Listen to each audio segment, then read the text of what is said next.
है जो यज्ञ कर रहे थे, लेकिन सुत गोस्वामी पधारे तो उन सारे ऋषियों ने हवन कुंड में गोमती का पानी डाल दिया कि अब धुआं नहीं खाना, अब परिश्रम नहीं करना, अब तो कृष्ण तत्ववेता भगवान बादरायणी के समान जिसका प्रखर ज्ञान है ऐसे सूत जी पधारे हैं, तो अब कृष्ण कथा सुनेंगे। अगर इससे श्रेष्ठ होता तो वो बंद नहीं करते। और दूसरा प्रमाण राजा परीक्षित, जिसके सामने सब ऑप्शन था कि जीवन के अंत काल में शक्ति थी, बल था, धन था, साधु समाज था, फिर भी उन्होंने सब त्याग के क्या किया? गायथ विष्णु गाथा, हरि गुण गाया। इसलिए शुकदेव जी ने भागवत की शुरुआत में ही कह दिया, प्रायेण मुनयो राजन निवृत्त विधि निषेधत नैर्गुण्यस्थ रमन्ते गुणानो कथने हरे। वेदों के नीति नियम जिसको छूते नहीं, वेदों की मर्यादा से जो अतीत है, ऐसे ऋषि मुनि भी क्या करते हैं? हरि गुण गाते हैं, सुनते हैं। तो भगवान श्री कृष्ण कहते हैं कि ये जो गीता या भागवत हम सुनते हैं, कि श्रवण कीर्तन करते हैं, ये इस विश्व ब्रह्मांड का सबसे बड़ा यज्ञ है।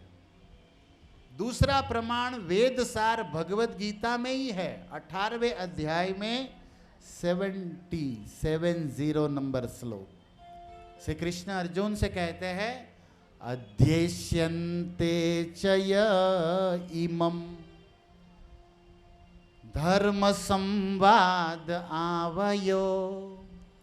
हे अर्जुन, तुम्हारे और मेरे बीच में जो संवाद हुआ, चर्चा हुई धर्म के विषय में, जो कोई व्यक्ति इसका अध्ययन करता है, अध्येष्यन्ते च इमम् आवयो, हम दोनों के बीच में जो ये धर्म चर्चा हुई, धर्म क्षेत्र कुरुक्षेत्र में, खड़े खड़े, जागते जागते, बैठे बैठे और सोते सोते नहीं, खड़े खड़े, और वक्ता कृष्ण खड़े हैं और श्रोता अर्जुन कभी खड़े रहते थे, कभी बैठ जाते थे, लेकिन जागते थे। ज्ञान यज्ञेन तेन इष्टाहम, वो व्यक्ति ज्ञान यज्ञ से मेरी पूजा कर रहा है। जो भी व्यक्ति अर्जुन तुम्हारे मेरे इस संवाद को सुनेगा, कहेगा, समझेगा, वो क्या कर रहा है? ज्ञान यज्ञेन तेना अहम इष्ट स्यात् इति मे मति। मेरा मत है अर्जुन कि जो भी भगवत गीता को सुनेगा, कहेगा, वो मेरी ज्ञान यज्ञ से पूजा करता है। इससे बड़ी कृष्ण की कोई पूजा नहीं। तो भक्तों, हमारे वेद में एक श्लोक आया है, थोड़ा आवाज बढ़ाना पड़ेगा मुझे लगता है। प्रभु जी आवाज, हरि बोल, आवाज थोड़ा बढ़ाइएगा मुझे, थोड़ा सा।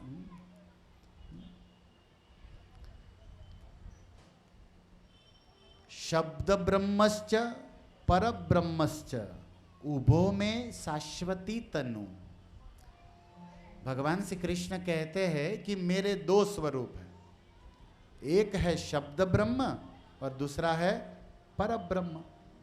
पर ब्रह्म परम धामम पवित्रम। अर्जुन ने कहा ना कि कृष्ण आप पर ब्रह्म हो। अब पर ब्रह्म का स्वरूप कैसा है? सच्चिदानंद। मतलब इस भौतिक जड़ आंखों से देखा नहीं जा सकता, लेकिन उस पर ब्रह्म को प्राप्त करने के लिए, जो पर ब्रह्म हमारे आंखों से, इंद्रियों से अधोक्षज या परोक्ष है, उसको प्रत्यक्ष करने के लिए वही पर ब्रह्म कृपा करके एक दूसरा रूप लिए, जिसको कहते शब्द ब्रह्म, जिसको आप देख सकते हो, जिसको आप सुन सकते हो, जिसको आप बोल सकते हो। और इस शब्द ब्रह्म के द्वारा ही पर ब्रह्म की प्राप्ति होगी। इसलिए कृपालु कौन है बताओ? पर ब्रह्म की शब्द ब्रह्म। शब्द ब्रह्म हम बद्ध जीवों के लिए। तो भक्तों, श्रीमद् भगवद गीता ये भगवान श्री कृष्ण के मुख से निकले हुए वह दिव्य शब्द है जिसमें भगवान श्री कृष्ण के समान शक्ति है, जो हमारे सारे ताप पाप को धोकर हमें कृष्ण प्रेम भक्ति ज्ञान से परिपूर्ण कर सकते हैं।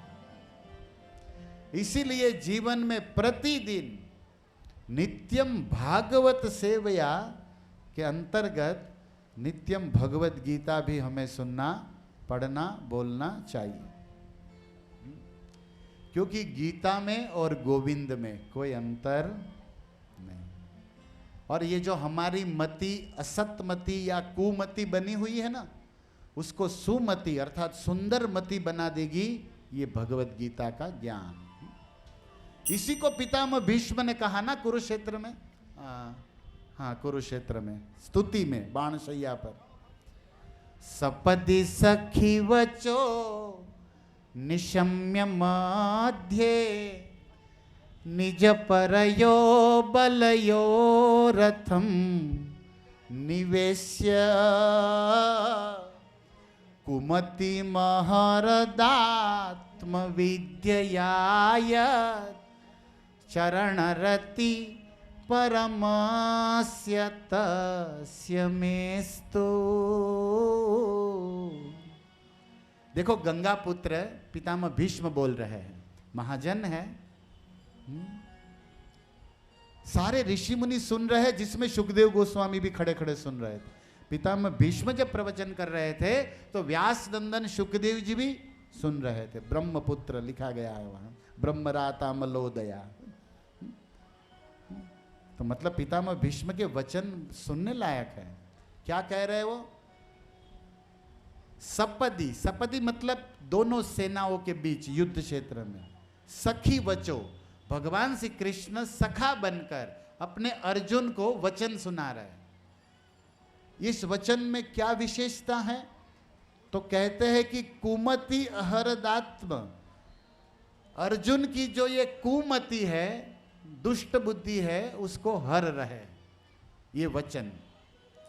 अरे भाई ये कुमति क्या है अर्जुन की? भगवान कृष्ण का सखा है अर्जुन, उसको भी कुछ दुष्बुद्धि हो सकती है? नहीं हो सकती। लेकिन भगवान ने हमारी कुमति को हरने के लिए अर्जुन की मति को थोड़ा भ्रमित कर दिया, मोह में डाल दिया। ओके, कुमति क्या है? पितामह भीष्म कहते स्वजन वदादि दोष बुद्धिया, ये मेरे है। अर्जुन सोच रहे थे कि ये मेरे दादा है, ये मेरे भाई है, ये मेरे चाचा के लड़के हैं, ये मेरे साले हैं। देखो ये कुमति है, क्योंकि हमारे कोई नहीं है, केवल कृष्ण है। सुहृदम सर्वभूताना, क्योंकि ये हाड़ मांस से बना हुआ ये हड्डी, ये शरीर किसी का संबंधी सगा हो नहीं सकता। लेकिन माया के कारण दुष्बुद्धि से हम मान रहे हैं कि ये मेरे संबंधी है। विचार करो बुद्धि से भक्तों कि इस जन्म में जो आपके संबंधी है, मतलब जो माता पिता है, पत्नी है, पुत्र है, भाई है, साले साडू बहुत है, क्या पूर्व जन्म में भी यही थे? पता नहीं हमको। और आने वाले अगले जन्म में भी क्या यही रहेंगे? पता नहीं। और इस संसार में जितना भी दुख हमें आता है, चिंता, टेंशन, किससे आता है? इन्हीं संबंधियों से। नरेंद्र मोदी थोड़ा टेंशन देता है हमको, क्योंकि हमारा कुछ लगता नहीं वो। आप जिसे अपना मानते हो उसके चिंता दुख में आपकी चिंता हो जाती है। बाजू वाला मर जाए तो हम थोड़ी रोते हैं, अपना मर जाए तो भले दूर हो तो भी रोते हैं, क्योंकि आपके मन में आपने मान लिया कि ये मेरा है, जबकि वो वास्तव में पहले भी नहीं था, बाद में भी नहीं रहेगा। ये सत्य है। हमारे गुरुदेव एक श्लोक सुनाते थे इस विषय में, त्यक्त्वा बांधवा लोके इस संसार में हमने इतने संबंधी बंधु जन त्याग दिए, गंगायाम अपि न बालू का, जितनी गंगा जी में बालू नहीं है इतने संबंधी हमने पूर्व जन्म में त्याग दिए। अब क्या रोना। तो सारा चिंता दुख ये अपने संबंधी ही तो देते हैं। और मान लीजिए मैं कभी कभी कहता हूं कि भगवान कृपा करके बोले कि चलो इस जन्म में जो तुम्हें पत्नी मिली, मौसी मिली, बुआ मिली, चाचा मिले, साले साडू सब मिले, क्या अगले जन्म में यही चाहिए? तो हम लोग 80% रिजेक्ट कर देंगे कि ये नहीं चाहिए, ये जन्म ही तो बहुत हो गया। 80% तो रिजेक्ट ही हो जाएगा कि इस जन्म में तो मिला सो मिला, अगले जन्म में ये केस नहीं चाहिए, ये आइटम नहीं चाहिए, क्योंकि इतना दुख दिए है, इतना टेंशन दिए है, राइट। तो सबसे पहली बात भगवत गीता का बेसिक ज्ञान, जो आज के विषय का हमारा तत्व ज्ञान है, आत्मा, कि हम क्या है, भगवान श्री कृष्ण के अंश है। ममेवांशो जीवलोके जीव भूत सनातन, 15वें अध्याय का 7 नंबर श्लोक। और ये शरीर क्या है, यंत्र आरूढ़ानी, आपको एक यंत्र दिया है। प्रकृति ने आत्मा को अपने कर्म के अनुसार एक शरीर रूपी यंत्र दिया, जो कुछ टाइम कुछ साल तक चलेगा, उसके बाद बैटरी डाउन, खत्म। जितनी चाबी भरी राम ने उतना चले खिलौना, बस उतना टाइम पता नहीं। सबको अपना बर्थ डेट पता है लेकिन एक्सपायरी डेट पता नहीं, लेकिन पता नहीं, लेकिन पक्का तो है किसी ना किसी दिन तो जाना है। न हाथी है न घोड़ा है, पैदल ही जाना है। बेचारा मर गया गा गा के हिंदी गीत वाला। जाना है, कहां जाना ये भी पता नहीं, लेकिन जाना है। ओके। तो पितामह भीष्म कह रहे हैं कि अर्जुन की बुद्धि में ये आ गया कि ये मेरे है, ये मेरे है, ये मेरे है। तो उसी कुमति को, दोष बुद्धि को भगवान ने आत्म विद्या से हर लिया। भगवत गीता क्या है, अध्यात्म विद्या, विद्या नाम। इसी को कृष्ण ने 9वें अध्याय के 2 श्लोक में कहा, राज विद्या। भगवत गीता क्या है, the king of all education, सारे विद्याओं का राजा है, सम्राट है। और इस विद्या की दूसरी विशेषता यह है कि इस संसार की जो भौतिक विद्या है ना, ये मैथमेटिक्स या हिस्ट्री या जो भी हम पढ़ते हैं, पूरी एबीसीडी उल्टी सीधी, CA PA EBA की है, जो भी है, MA, वो मरने के बाद 0। लेकिन यह विद्या आपके जन्म जन्म साथ है। भगवान कृष्ण ने गारंटी दिया गीता में कि तुम्हें लभते पूर्व देहिकम, 6ठे अध्याय में, कि यह विद्या तुम्हें अगले जन्म में भी मेरी कृपा से लाभ होगा। मतलब ये अनित्य,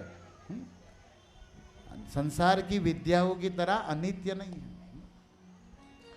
नित्य विद्या, क्योंकि कृष्ण का वचन है ये भगवत गीता।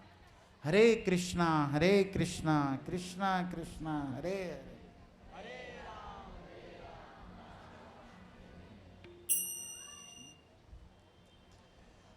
पितामह भीष्म महाभारत में युद्ध के समय सूर्य उदय होते ही सामने पार्थ सारथी का दर्शन करते थे।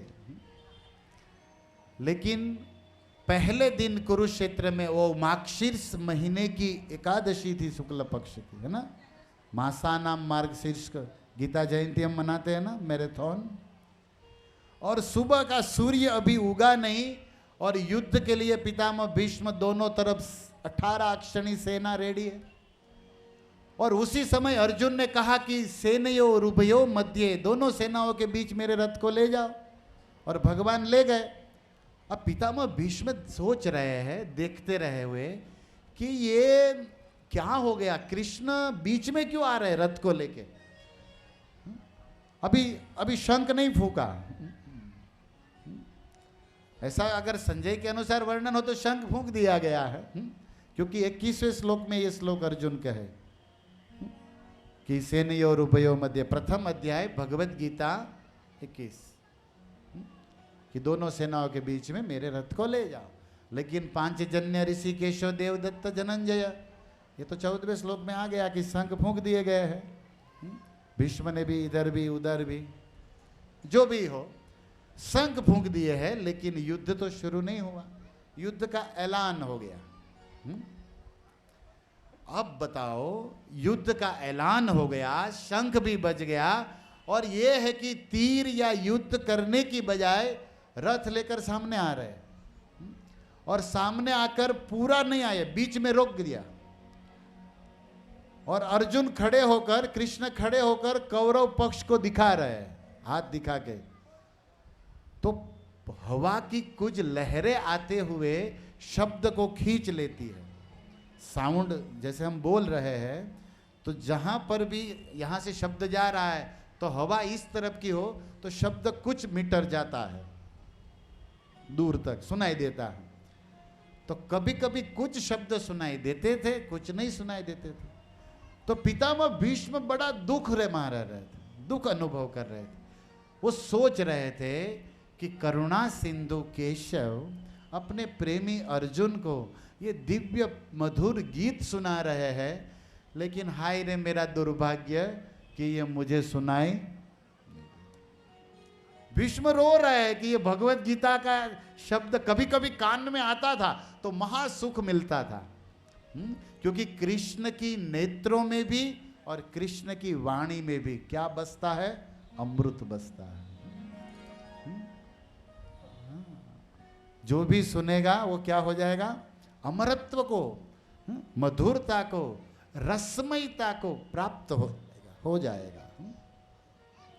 तो पितामह भीष्म के लिए भी जो दुर्लभ रहा, ऐसा दिव्य ज्ञान गीता का प्रभुपाद जी की कृपा से हमें सुलभ है। और हम है कि घर पे होते हुए भी पढ़ते।